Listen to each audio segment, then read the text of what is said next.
We are back with Mothers and Daughters Candid Conversation, and it is an honor that we gather tonight, and we will indeed invite you to join in our conversation. I am Gloria Walton, and my daughter Iranda joins me as we engage in a great conversation with a few, not just authors, but mothers that have raised daughters. And we're going to talk a little about some of their writings from the anthology, Mothers Speak, which is a Christian women, it's about Christian women sharing their wisdom for spiritual and natural success. And so the theme of our conversation tonight is raising daughters, that spiritual and the natural components to raising daughters. And so we want to just get right into the conversation tonight. We welcome your Facebook responses and your questions.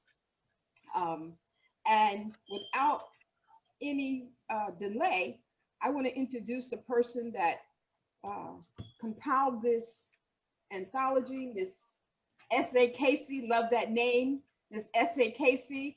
And I'm just going to ask, very briefly, if everyone could just introduce themselves very, very briefly. Beginning with me, or? Hey, Casey. Okay. My name is Minister S.A. Casey. I am an author, podcast host, and a mother. And I wrote the book, I compiled the book, Mothers Speak, Christian Women Share Their Wisdom for Spiritual and Natural Success. Here it is right here. And God put on my heart several women that I saw who were raising daughters. Working in the behavioral health field, I've seen a lot.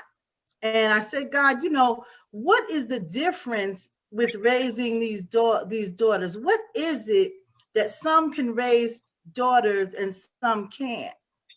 So that's what birthed the book. So I'll save the rest for later. So you can go to the next person. Okay, next. Yes.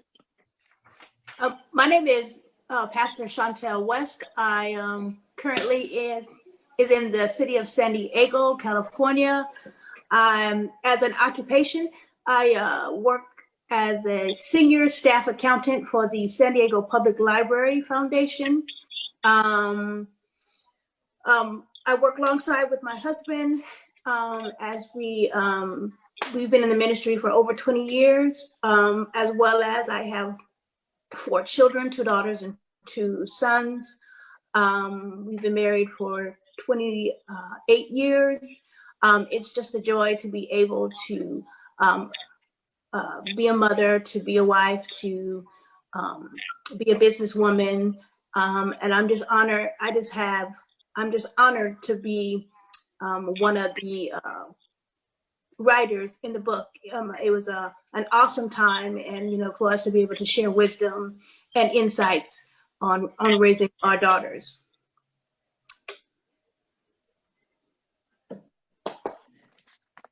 Well, hello, everyone. My name is Deborah Johnson. I live in Piscataway, New Jersey. It's a pleasure seeing a lot of you again. And it's an awesome honor to be on this platform this evening. I have been married for coming up on 40 years, January 10th. And I have my husband, I have 3 children, 2 girls, or 2 young women, I should say now, and a young man. And so it's been an also opportunity to be in their lives, to be their parents, and to see them grow and to thrive. I am in financial services, and for several years, I have coordinated various initiatives, statewide initiatives, local initiatives, and also promoted health-related, I should say, issues anything that would basically benefit the family, particularly prenatal, infant, child, also dealing with advocacy and things of that nature. I have a master's in social work, and I enjoy people, and I enjoy families, I enjoy children, and I enjoy fellowship. So this has just been an awesome opportunity to participate in this anthology, and I'm looking forward to the dialogue tonight. Praise the Lord. I am Pastor Irene Cheney, and I am the mother of 7 children, 4 daughters and 3 sons. And I have been in the ministry for way over 40 years. And it was really S.A. Casey that she kind of pushed me into this, but I thank God for her and for, what she's doing. And it's an honor to be a part of this.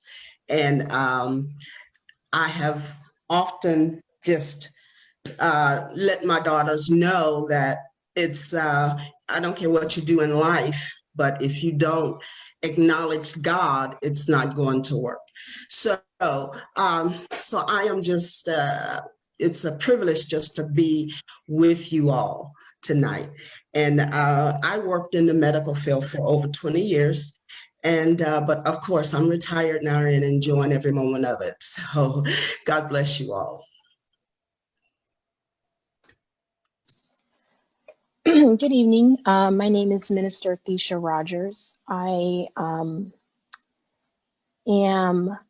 just getting over, so sorry if I clear my throat a lot, but I am really honored and feel very blessed and privileged to be a part of this project. I have 4 natural children and a daughter-in-law and a 2-year-old grandson. So my oldest birth daughter is 19, and then I have a 10-year-old daughter, and then 2 sons, and my daughter-in-law is 22, 23, maybe around that area. And I have been married for 15 years. I've been with my husband for about 26 years, since I was a junior in high school. We finally got it right. I gave my life back to Christ in 2004. And then we sort of got ourselves together, and we were married in 2005. It didn't take God very long to do what he needed to do once I did what I needed to do. And so this whole process has been very eye-opening for me, has caused me to look at a lot of the things that I have done in life, and has really allowed me to see what I wanted to be as a mother and what I didn't want to be as a mother. And so this has been an amazing process for me, working with Minister Casey. And so it's just been a real privilege, and I'm truly, truly blessed. So thank you for the opportunity. And I'm also looking forward to the conversation this evening.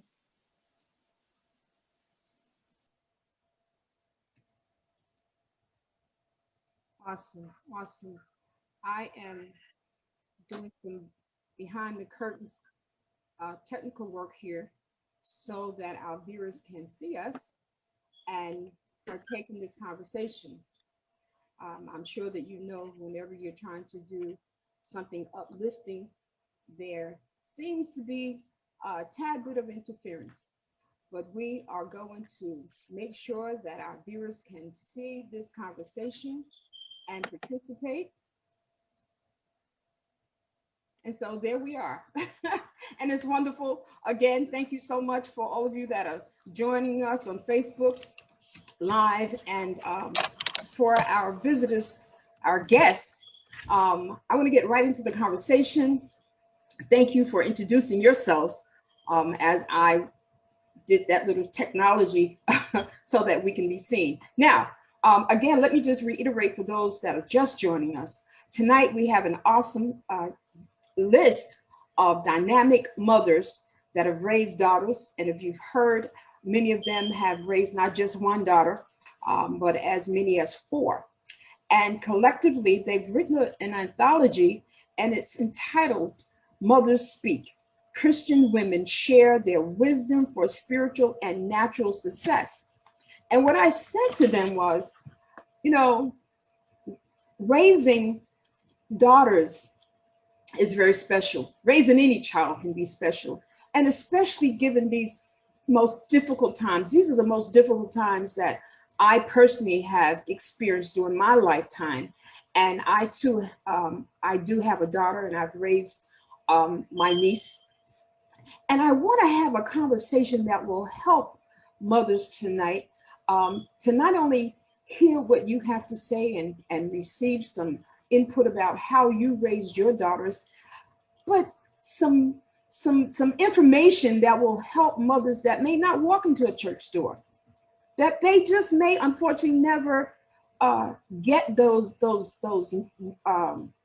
nuggets, biblical nuggets, but they have our voices. And so I just want to go right to the conversation about raising our daughters. And let me celebrate you guys, because I was on your launch. And so I got to hear how successful many of your daughters are, both professionally, and just how they've, come into their own. They've learned how to be their authentic self, and they are now a contributing factor to a healthy community. And so let's talk about raising teen daughters. We can stop right there, okay? Because the work that I do, I run into a lot of mothers pulling their hairs out about these teenagers. So I in the introduction of the book, S.A. Casey talks about her teen defiant years. Miss Casey, now I know that you're a minister now, but we know that we have not always been. And so can you speak to mothers raising daughters now and the defiance that they are experiencing? You want to share?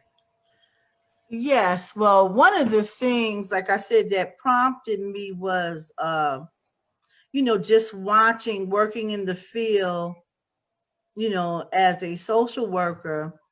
I see a lot of young girls coming in and out, and I see the relationships that they have, with their parents. And these are kids, some of them are in the system and some of them are not in the system. And I see the relationship and the dynamics with them.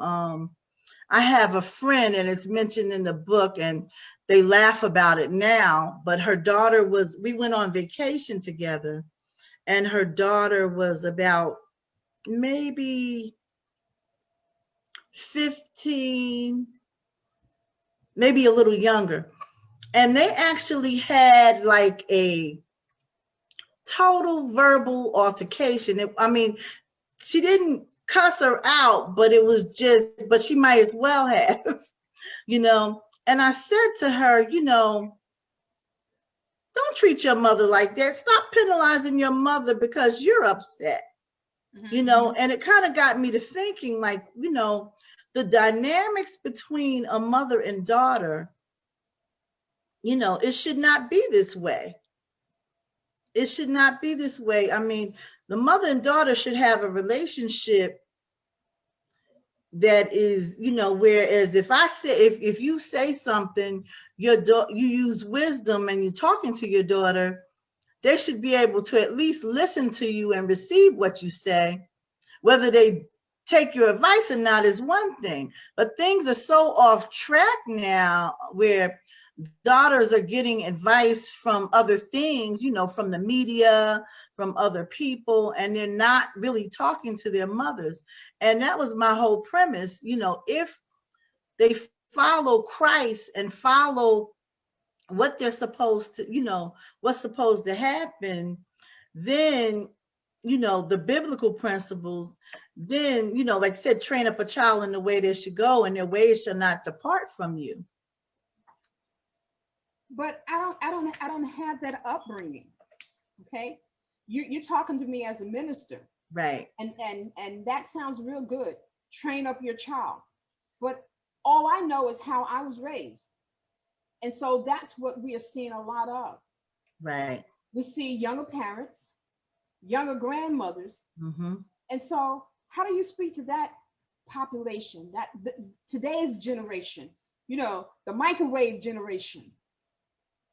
Well, that's where the church needs to step in, or those of us who are working in these facilities need to step in and, and lend a hand and do some things and, keep things going. Mother-daughter candid conversations is one example. Books, we need to make sure that material is out there so that, there's help for mothers, and for the daughters. Okay. Well, Pastor West, there's, again, with the population that I work with, I hear a lot of stories, a lot of childhood trauma where our daughters, our young girls have been molested and abused. And you make a statement, your topic is grace and peace. And you say that we must demonstrate in front of our daughters the love for people and family and friends, no matter what. You said even those people that have hurt us, that our love should surpass the mistakes and the pain that they caused. How do we get a young girl that have been molested and sexually abused? How do we get her to that point that she can look at her experience and begin to think about forgiving someone? That's a really good question. Again, there are so many things on top of what Minister Casey was saying, and then also to being able to address your question. There was a time that when we used to look to our mothers to be able to give us the advice and the different things. And now during this generation, like you're saying, mothers are just as young, they're really, really young, or they start having their children really, really young. When I was growing up, I actually had my first child when I was 19 years old, and it was beneficial that I did have my mother as support, even though I did have my son so young. But some of the things that, we can be able to do to be able to, we have to be able to create, I would say, programs, or being able to mentor our daughters, and being able to allow them to be able to have those, create an atmosphere. I used to say all the time that you can say that you create a conducive atmosphere for your child to be able to speak. But if they feel that they're going to be judged, or if they feel like they're going to be penalized for being able to be transparent in certain areas, then they're going to close up. But we have to be able to realize that even though when we create those atmospheres for them to be able to speak, we still have to be able to be in a place that we can be able to still give a discipline and instructions. And that is the piece I think that is really missing right now, because oftentimes when we give correction or discipline, or when we give instruction or wisdom, it is oftentimes confused as that there's something wrong with me, or our understanding that there's something wrong, or I did something wrong. But we have to be able to create those atmospheres that they can be able to share with us, but then also at the same time be a place where they can be able to share with us. But we have to be able to teach them that just because you're sharing with me, that us as the mentors and the ladies, that we don't beat them over the head with their with whatever they're dealing with, because we have to, I have to think about it, back when molestation was not something that, that I was privy to, but those are real issues. We like to sweep them under the rug, molestation and drug abuse, and the different things that we're dealing with, homosexuality, just there's different things that we're dealing with, but we have to be able to create that safe place, taking them to the word, creating that atmosphere so that we can be able to allow them to be able to share, but then, give them wisdom and mentor and walk them through and, be that example in their lives so that they can be able to aspire or be able to grow from those things, because it's really challenging and it's really difficult, but we can be able to lead them through the word and through practical teaching, just basic living, things to being able so that they can be able to be the women that they need to be. Yes, yes. Now you work in the mental health field? Well, right now, what I work in is I'm an accountant in San Diego, but we oftentimes we deal with a lot of underprivileged children that don't have necessarily resources. They don't necessarily have a laptop. They don't have a home. When school was out, that was their only source of meals. So we deal with a lot of children that don't have a lot of resources. So I come into contact with different kinds of children with all kinds of backgrounds that, oftentimes they just want to be able to have someone to be able to love them, give them guidance, but we have to be able to know, as just because it may not be something that we understand or go through, we have to be able to allow them to be able to express themselves in a certain way without causing those walls for them to shut down. Because when you don't create that atmosphere for them to be able to speak, the wall will go up and you won't have any kind of opportunity to be able to even penetrate the pain and the abuse that they may be feeling. Right. And so have you been successful in working with young women in San Diego via your work?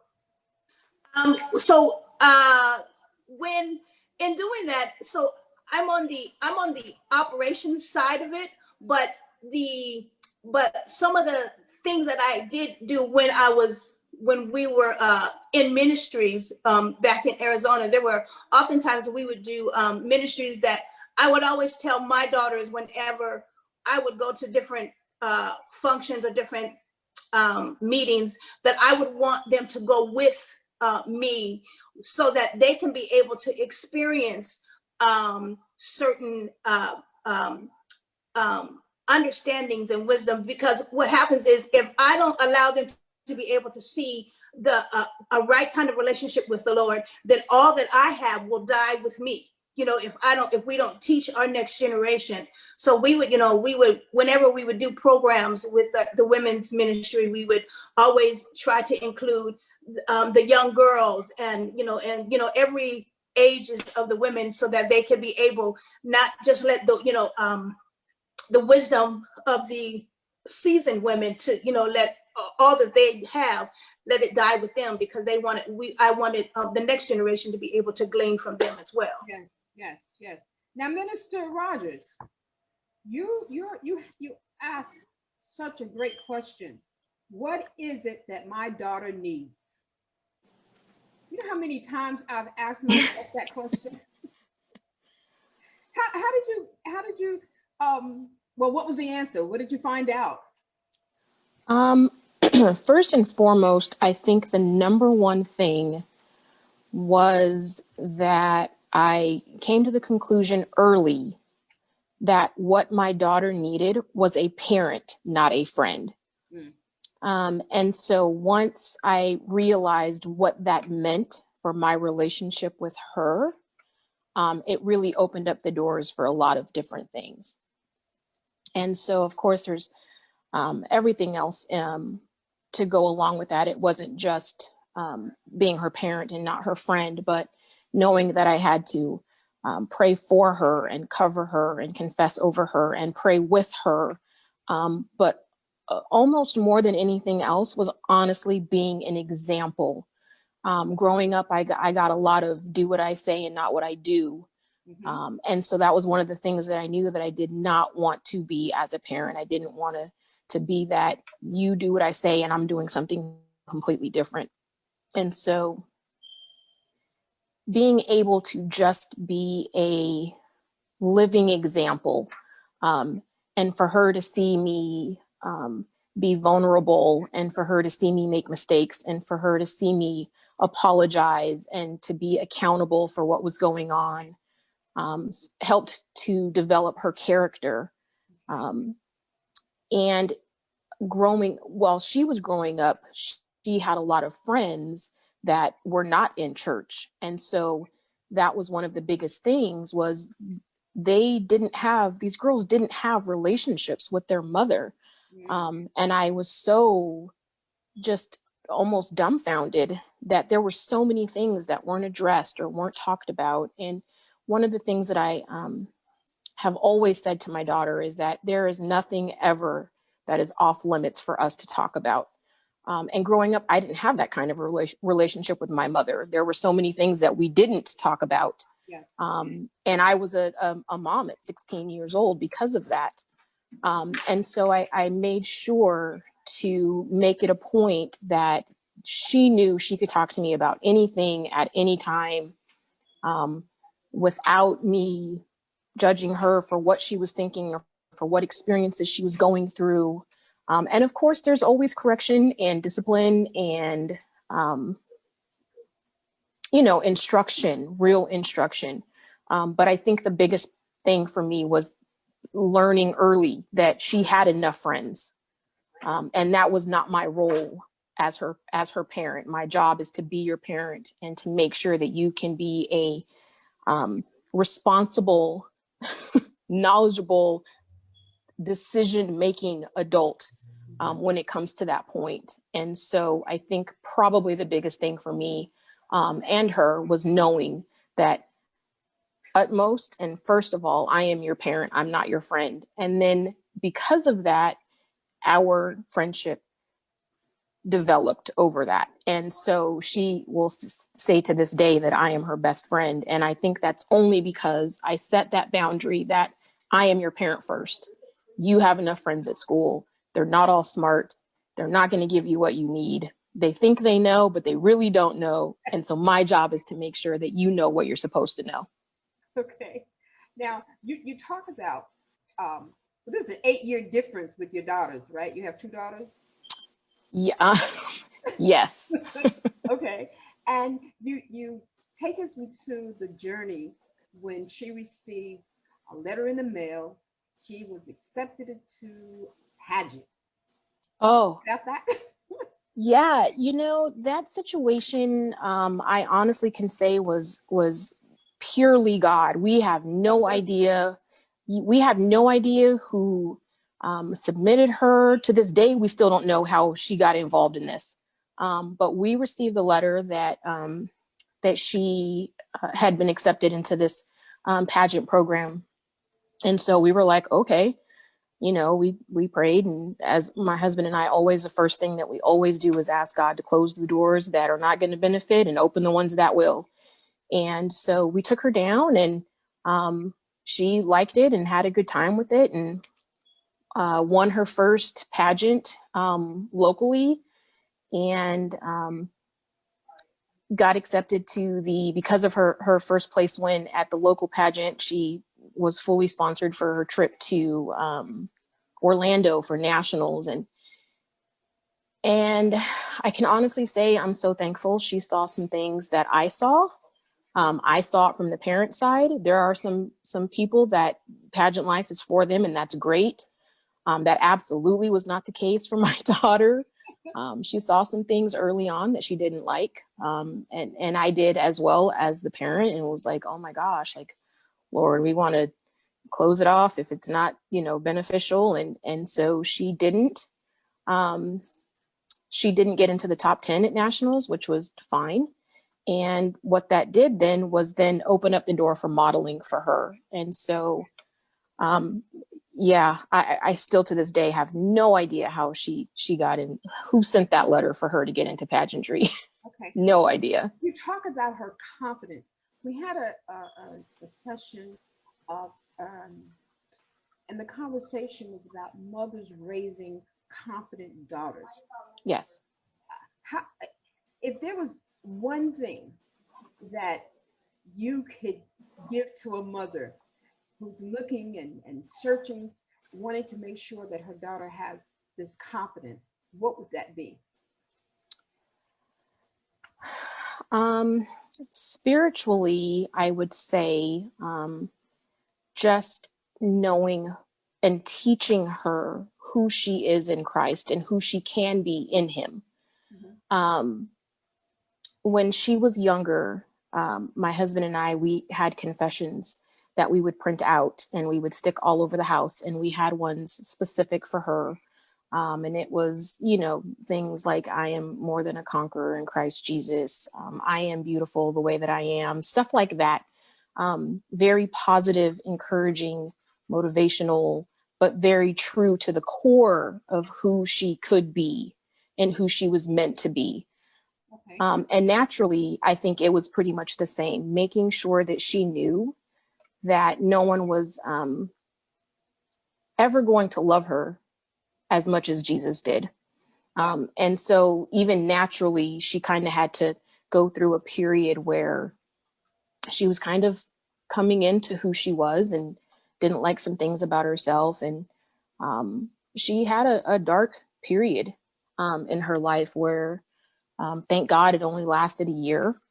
But just for us, for me as her mother, making sure that she always knew that looks are going to come and go, stuff's going to happen.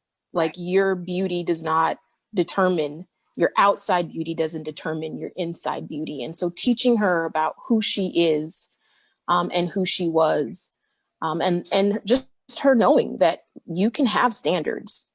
Please have standards, and you don't have to lower them for anybody. And so I think that gave her a confidence in herself, that she knew that no matter what, she could always come to me and talk to me about anything that she was dealing with. Okay, great. I want to come back to you after our Apostle Joyce Stevens, because you just raised something that I definitely want to talk about. But before doing so, Apostle Stevens, you talk about Ruth and Naomi. And so how do we don't even hear terms like virtue anymore, self-respect. Those words seem to be long lost in our generation. Even in the church, the only time you hear these types of instructions is if you happen to be studying or in Bible class. So how do we bring that back? How do we get our mothers and our young women to understand how important they are? Everyone wants a Boaz. Me too. But if we look at Naomi and Ruth, there's a process. Apostle? Yeah, you have to let her know to unmute. Okay, can you unmute? Yeah, there. Now can you hear me? Yes, hello. Introduce yourself. Okay. Hi, I'm Apostle Joyce Stevens. I'm from the Tucson area, but I pastored for 30 years. And I've been involved quite a bit with women. As a matter of fact, the ladies that are here tonight, I know most of them I'd like to say rather closely. I was honored to be in this project with Minister Casey so that I could express some of my views as well.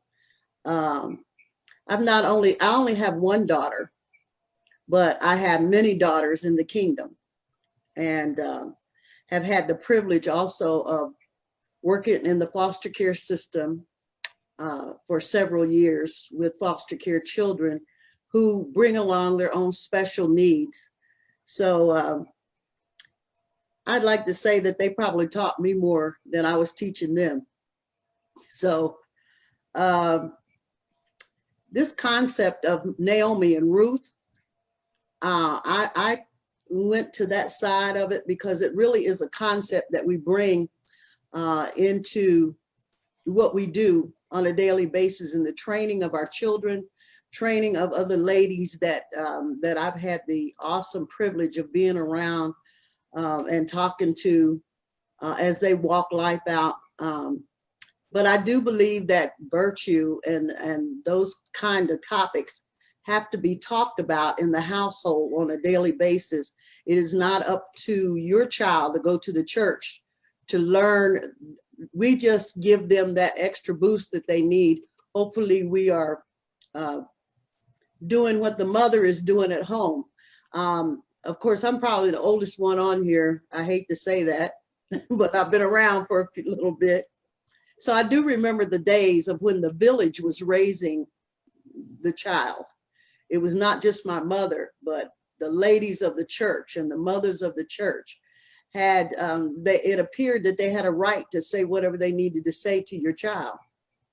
So therefore, that system has been broken down. I don't know when it broke down, but it appears that it's broken down. So we don't have the entire village that can raise children. I think it might have been because mothers, as they grew younger, decided that they didn't want anyone else having any input in their child's life. So therefore, we're in a conundrum, that's for sure. Yes.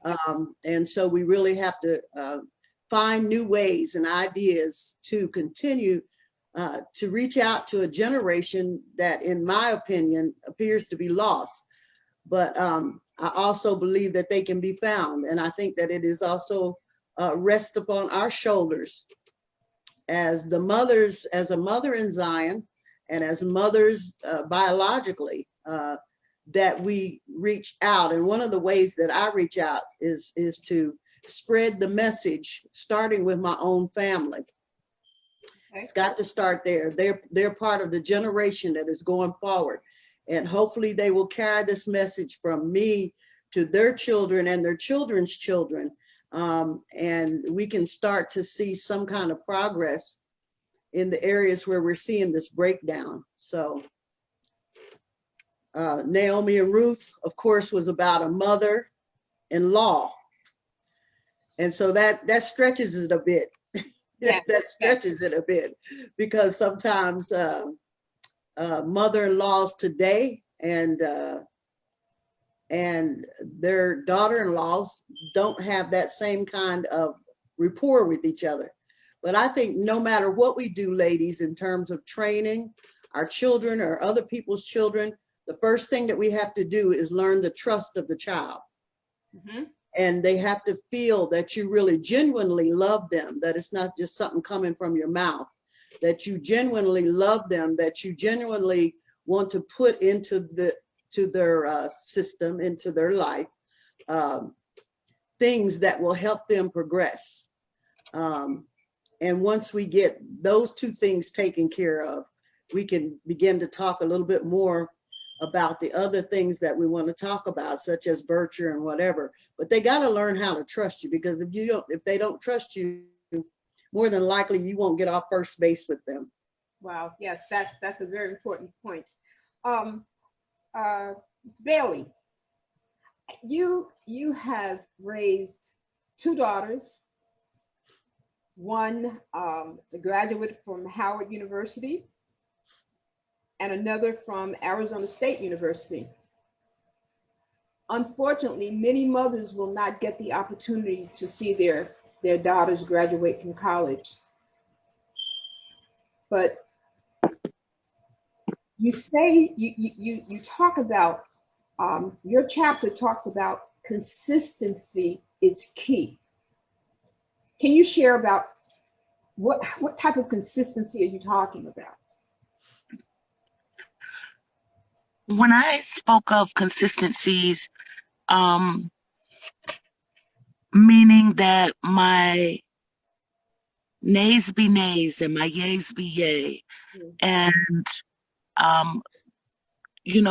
and getting up and having a routine every single day, getting up, getting dressed for school, or they would see me get up and spend some time in the Word, and or spiritually, consistency with going to church every week.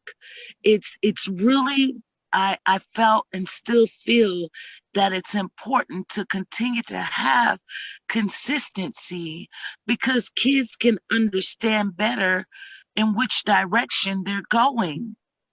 And so when I do speak about that, those are some of the things that I felt or feel that are important in consistency. Mhm. You make a good point as well pertaining to being consistent. And you talked about as a Christian family, not only attending church consistently, but doing ministry. See, ministry is what you do outside of the church. And so as I read your chapter, I was inspired to see that what you instilled in them was really um, the work of the church, not church work, because we get busy in the church, but you taught them the consistency of laboring outside of the church building. And those types of that type of upbringing would be is something that's needed during these times where when we're unable to be inside of a building. I know many of you are from different parts of the US, but here in New Jersey right now it's difficult to be inside the church building. And so many are at a loss because they can't get into that building. So when I read what Chandra Bailey talks about and doing that ministry, being consistent outside of the building is a great point. Now, Deborah, let's hear from you tonight. All righty. I want to know about your wonderful daughters and raising them. Okay. Well, I will also say that I am also have a son in love as well. My oldest daughter is married, and I am a new grandparent. Whoa, I'm grandparent of, and I have a 6-month-old grandson. So I'm very happy about that. So your question was? I want to know about the consistency components for raising your daughter. Okay.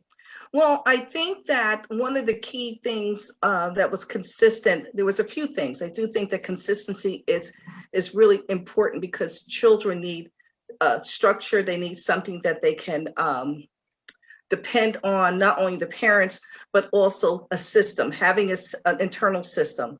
And one of the things that I believe that was paramount has been, and still is, affirmations, encouragement.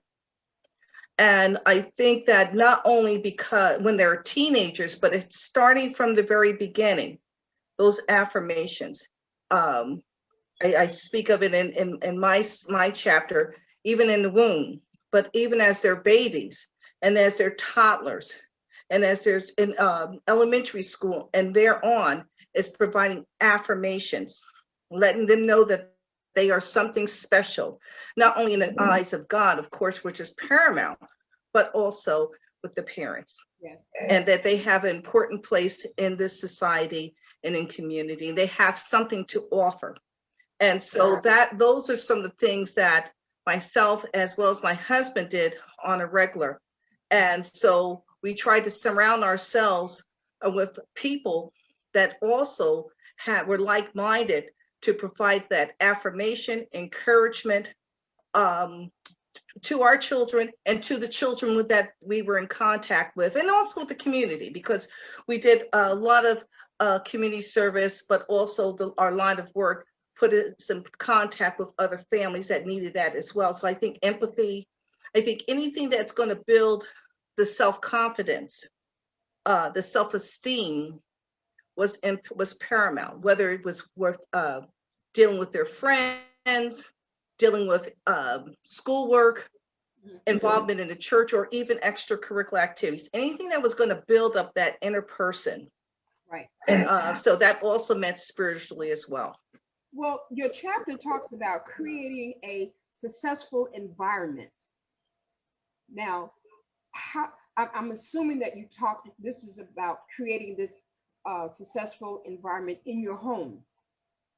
Well, actually, it does include the home, but creating a successful environment all around. Okay. So that has to be, when I say environment, a spiritual environment, the psychosocial environment, the social connections environment, the cognitive environment, but also the home environment, and then the community, that extended community.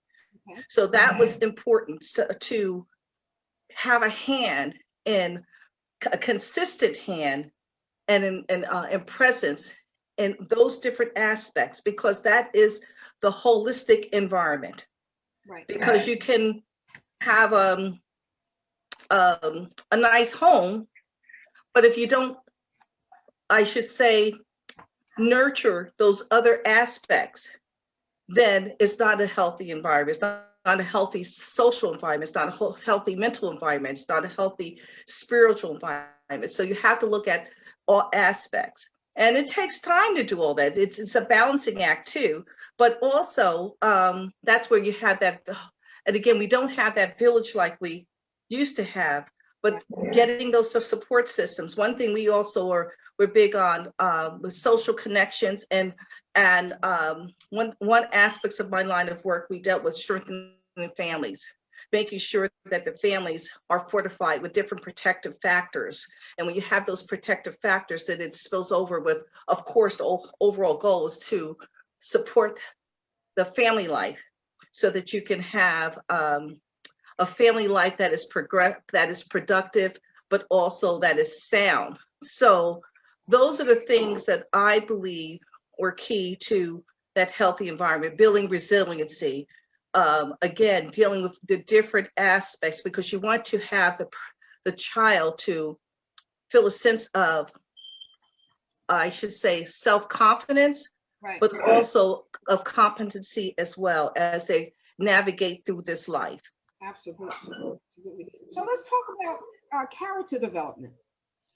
S.A. Casey,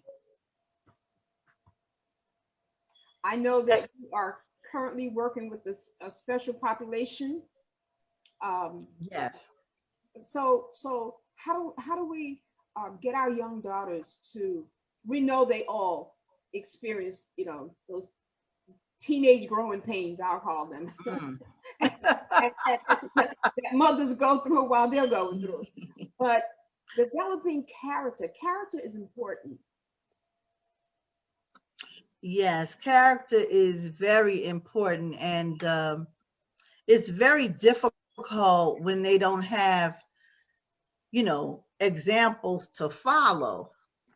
Today, as I said earlier, the social media, the reality shows, as I emphasized in the book, those, if you're not monitoring what they take in, then those are the role models that they're following, and those are the characters that they're trying to portray.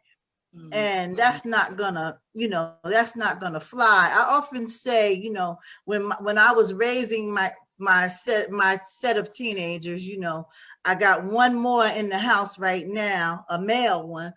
But when I had my other teenagers, it was like watching a soap opera, and a reality show all in the same thing, because they came in with these different teenage stuff going on. I had 3 of them at the same time. So they were all, running around, but they all were involved in things, as Deborah said, they all were involved in stuff. So when, you have to, there's no way, and I'm going to say this, and I understand what you mean, Minister Gloria, when you talk about, different things, but there's no way I'm going to have a child in my house that's going to rule my house. It's not going to happen. So they're going to come out with a character living with me. But and when I sit down with parents and they say I can't control, and the biggest thing is the cell phone, this thing right here is causing so many problems in the home because people haven't controlled it. They haven't controlled the use. And my thing is, if I pay the bill, I'm going to control the phone. Okay. And so, and I'm going to control what you watch, what you listen to. And that's where the character comes in. Because if you Weed all of that stuff out now. You won't have those issues later. Okay. Sound like someone's be knocking on your door. Well, I'm glad you're retired. But you know, on that note, I think one of the issues that we face as a community, as a society, is that the role and the authority of the parent, we aren't careful, is being minimized. Right. And yes, I was an investigator, but I always tried to get the family to understand that I did not come in to minimize your authority. I came to bring resources, and I came to help you to facilitate getting some help within your home. Families must take responsibility of their own homes. Otherwise, they become dependent on a system. And the state is just, I'm sorry, just does not make good parents. Not at all. And so reading your book, really, I began to make a list of questions, and I could just envision you guys as parents in raising your wonderful daughters. And then said, and this is all good. This really sounds all good. But let's talk about some real issues that our daughters are faced with. Let's talk about depression. Now, one of the authors made mention of her daughter being in a dark place at one time. And so that dark place could be a lot of things. But I do know that there are a lot of young girls suffering silently from depression. Yeah, it's tough to hear when your daughter is dealing with those kinds of things. What mother wants to hear that? Not too long ago, my oldest daughter, she recently got married, and it's awesome how she goes into the field of mental illness, children that are working with autism, depression. And so then the Lord allows her to marry her husband, who was very open about it, with alcoholism and suicide and depression and all of those things. And, candidly, you would want to be able to say, Lord, is that a good fit for my daughter? Because, sometimes. And so then but the Lord allowed me to see that we sometimes have to experience some of those things so that we can then minister to those people. Right. So, there was times that my daughter said that that she felt alone and depressed, because she would, because she's also a social worker now, and sometimes she told me it's one of those things that we talked about was taboo. She told me that she went to a therapist, and in my mind, when as African-American Black women, like back in the day, you don't go to therapy. You just cast it out with a demon. You don't go to therapy. You don't go to counseling. You just work it out. But she said, Mom, I needed to be able to go and let some of the things that I was dealing with, I had to be able to talk it out with someone, because all of the kids were dumping on me their depression and their mental illness and all of the things that they were dealing with. If I didn't have an out, if I didn't have someone to be able to let that out, then I would suppress all of those emotions and can cause me to be in a suicidal state, and I didn't want to hear that. But then once I understood the dynamics of being able to have that kind of release, because we're not taught that, we weren't, when we were going, we weren't taught to, to be able to share, to go to a counselor, go to therapy, go to those kinds of things. We just thought everything was taken, like I said, out with some oil in the blood and the prayer. Yes. And that is good. And it's, and it's necessary, but we do have, but if we don't, but they can, they experience those real life things. And so now her and her husband, because they have experienced those emotions and those things, they're now able to speak to their next generation about being, not allowing those conversations to be taboo. They're youth pastors now, where they can be able to talk about alcoholism, mental abuse, mental illness, drug addiction, suicidal thoughts, all of these things that we didn't talk about when we were kids, but with them both being counselors, they're able to talk through those kids. But I'm also, glad that they also have people that they can talk to themselves, because they, I believe, those are real issues, but they're also, they are encompassed by a spirit as well. And we have to be able to be sensitive, when we are open to those kinds of spirits. We have to be able to know how to be able to deal with it and be able to release those things, so they don't cause us to make bad decisions themselves. Okay, let's put, now I'm a minister, please hear me when I say this, okay? But let's put Jesus to the side right now. Okay. No offense, hear me out. No, I hear you, I hear you. There are children, there are young, well, let me say it differently. Psychiatrists, psychologists, taboo in our community. And as you said, so many of our children have suffered in silence. They've entered the church depressed. They hear the preached word, they exit depressed. Yes, they get on the prayer line Sunday after Sunday, anointing oil on their head. However, the root of their depression, unfortunately, is never dealt with.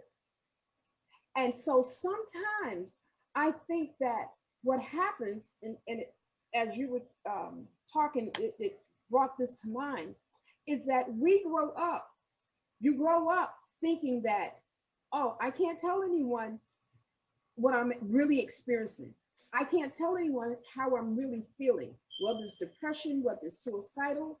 And so so this child grows up without getting the proper help at a younger age. And now I am an adult, and I have unresolved issues, undiagnosed issues.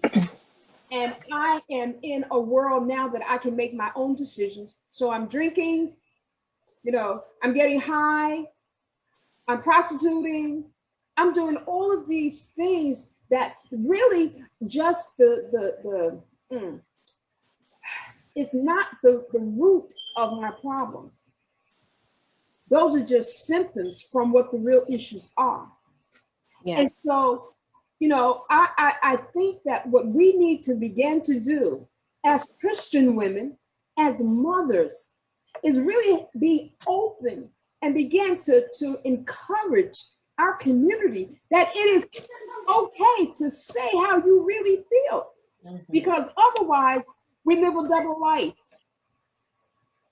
And, no more of that fire and brimstone God that I grew up with. We have to begin to give and show the grace and the mercies of God, and that regardless of what you experience, if we're going to approach it from a spiritual perspective, then God loves you as well. Right. We have to make all of that inclusive. Yes. I think as I've gotten older, and I'm a behavioral health professional by trade. I have worked in behavioral health since I was old enough to work. And over the years, you sort of learn, and now where I am in my life now is that, yes, you are so very correct in what happens on a regular basis as far as people not having a relationship with Jesus. And that's one thing. But the bigger part of that is we have to step outside of that, because we're supposed to be the people who can reach other people, right? Right. So if my job is to try and reach people, I can't always come at people as a minister, especially if they're not in the headspace to receive that. So what we need to do is we now need to be open to teaching people how it is that you learn to address your trauma, because that's where behaviors come from. Unaddressed trauma leads to normally negative behaviors because there's some sort of way that we're acting out. If we don't address those things, there's no way for the healing to really come in. We can pray from the outside. We can pray with the person, we can pray for them, but if they don't have a relationship and they don't understand what that means, and they have these root issues that aren't being addressed because behaviors are associated with trauma and past experiences and all of these things that happen.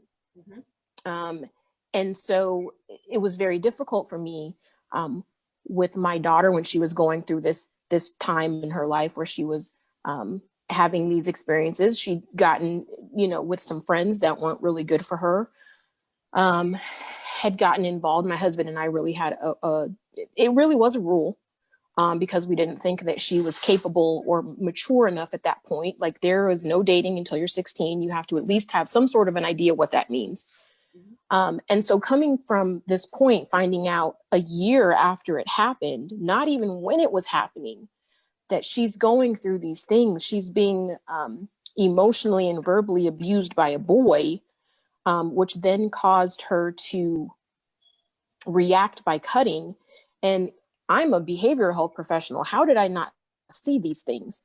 And so once we learned about what was going on, then my focus changed completely. And it was then, okay, you're in 8th grade now. We've got to let's have some real conversations.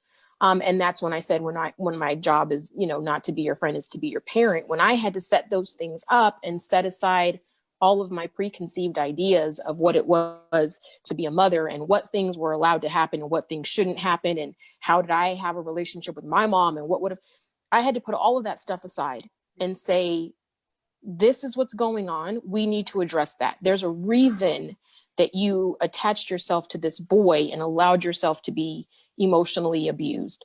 And so that caused problems. That's trauma that we had to address with her. And then things began to heal. She began to heal. She began to address these things. But if we don't we have to get past this whole idea that we just have to pray for people and move forward. No, we have to naturally apply these things because they don't have relationships like that with Christ. They don't know what that means. They don't know how to trust him when they can't see it. And there's just so many different dynamics. But if we don't naturally address these things and be open to having these real conversations, it's not going to get better. It's not going to get better. We have to step outside of where we have always been in order for things to change. You're absolutely right. And just before Chandra has her hand raised, but I want to say this. We have to get out of this tone. What did you do wrong? You have to have done something that you are experiencing this. No, we need to change our tone to ask this question: what happened to you? Not what did you do, but what happened to you that you are now at this station in your life? I wish I'd love to have a longer conversation about cutting, but Chandra Bailey, is that her hand? Yes. Yes. I just wanted to, I love having children around me. I love, I have 3 teenagers at home right now. And one thing that I've learned is that the children have to know that it's okay to make a mistake. Because sometimes as parents, they think they have to be perfect around us and they think that they can't make any mistakes. So we have to leave that door open for the children to be able to fall and show them how to get back up. Outside of church, most children want love. They want love and they want attention.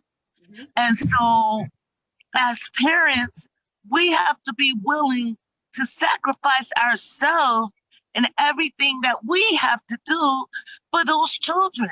Make time for them. Let's go. Go so that I can hear from you in a place that you're having fun. Now children are more susceptible to open up and express what it is that they're actually feeling.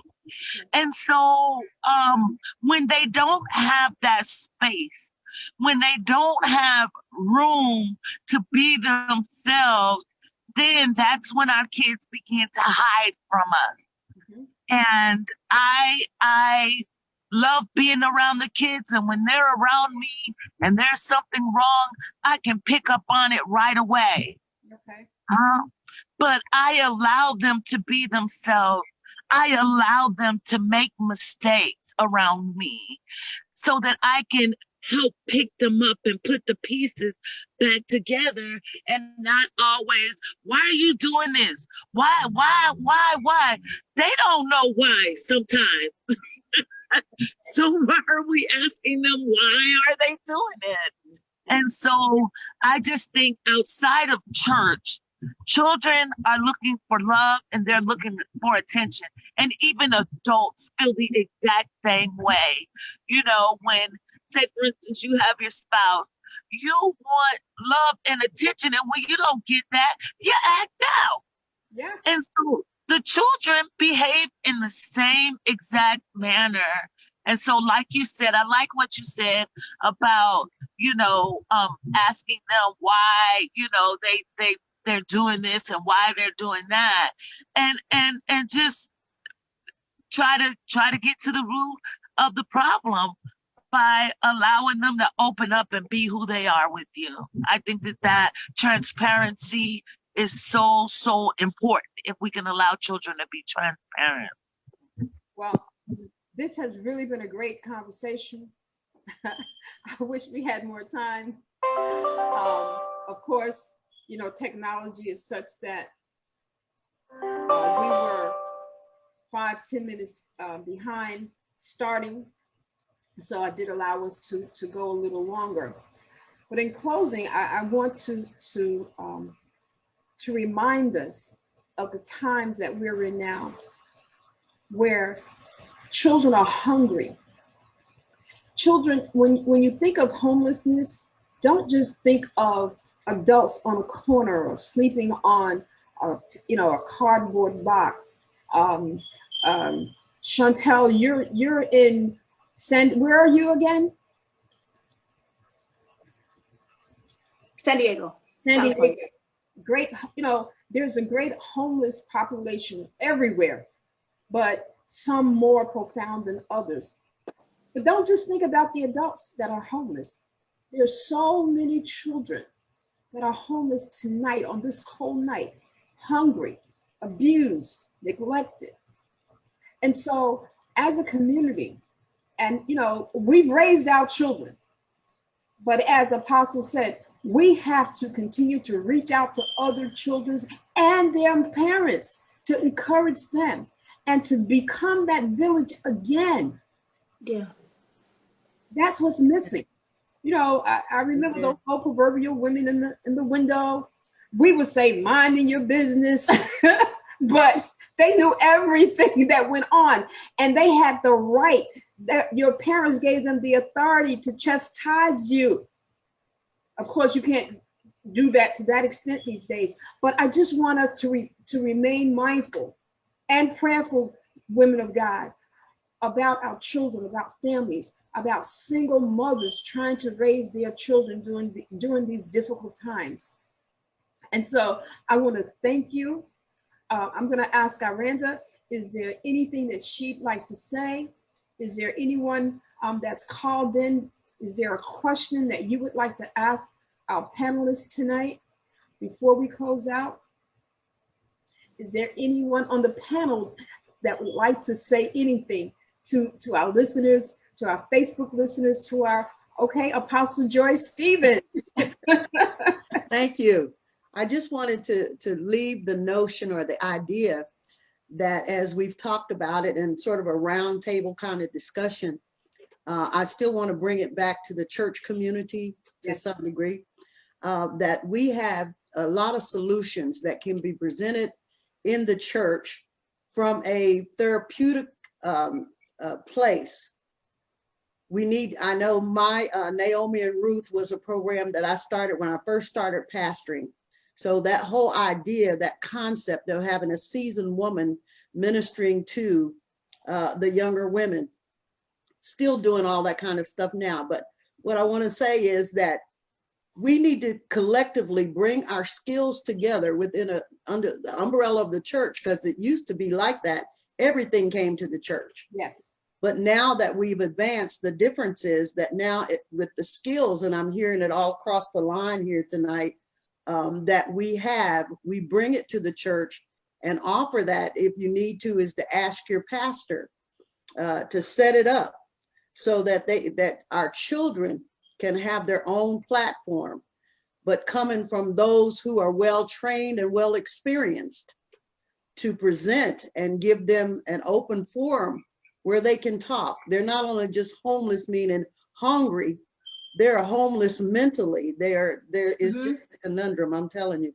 Yeah. So anyway, that's just kind of my solution to moving forward. We need the women, especially that are younger than me, to start bringing those skills to the church and say, hey, let's start something here. Yes. And I know sometimes we're trying to start things and we're looking at funding and all of that, but sometimes it's just a voluntary thing that you do just to save the children. Yes. Just to save the children. Yes, absolutely. There's definitely a need for more community organizations to get involved, both Love that. individually, at the churches, faith-based, collectively. big brothers, big sisters, there's children in the juvenile justice system that need mentors. There's just so much more that we can do. Yeah. And so I just want to thank you all again tonight. So I don't think any of our callers, I don't see any hands raised. No one is saying that they have a question. I do thank you for this wonderful, wonderful book. Mothers Speak, Christian Women Share Their Wisdom for Spiritual and Natural Success. This is an anthology, and you can purchase it on Amazon. I'm going to ask S.A. Casey if you would put in the chat the email addresses. Yeah, I already did. It's in the chat. Okay. My website and the email is in the chat. I sent it to you. Okay, then I will make sure that it is posted. What a great group of talent and powerful women of God. I am honored that you said yes to share with us tonight. And I hope that this will not be our last conversation, because there's some great talents and gifts on this panel tonight. Yeah. And collectively, maybe we can put our heads together and create something that we can share with other communities. The wonderful thing now is that everything is virtual. So I don't have to worry about trying to get to San Diego. We can just get on Zoom. And so I celebrate you guys to the one and only Miss S.A. Casey, who is dropping books like, oh my. I celebrate you and your creativity, and thank you for sharing your co-authors with us tonight. Thank you. God bless you. Thank you for having us. Thank you. It's so really, really nice. Great. Is there? Great conversation. I really enjoyed you as well, Deborah. You really gave some really great insight and some really good tools, and I enjoyed listening to you the first time around as well. Oh, thank you. I just enjoyed this platform and this network, this sisterhood. Sisterhood. Yes, yes, yes, yes. Yes, and I always enjoy hearing from the women of wisdom, Apostle Stevens. It's always a joy to hear from you. And Thank to our you. Facebook, Thank you. our Facebook viewers, thank you for tuning in. And I pray that something was said that you found that you can actually use as a tool in raising not just your daughters, but we talked about parenting tonight. And so be encouraged. There is help available. This meeting will be posted on our website, and reach out if there's anyone that's listening, and if you need any type of assistance in parenting, may it be any type of behavioral health assistance, please reach out so that we can share resources with you. Again, good night. And I've just fallen in love with all of you guys. I've read this book time and time. And we have a guest tonight that I purchased this book for, Mama Brown. She is still with us. She is such a delight. She's just such a great supporter. And I purchased this book for her. So I will make sure that she gets it. Thank you so much. Thank you, Reverend Thank Walker, you. for having Thank you. us on. We appreciate it. Please, Aranda. please follow us, Mothers and Daughters Candid Conversation. It is a weekly Thursday evening show. Our normal time is from 8 to 9 p.m. Next week, we'll have a great show. And the last 2 Thursdays of the month will be off for the holidays, but we're looking to jump 2021 with some great insights and great panelists for the community and for our youth.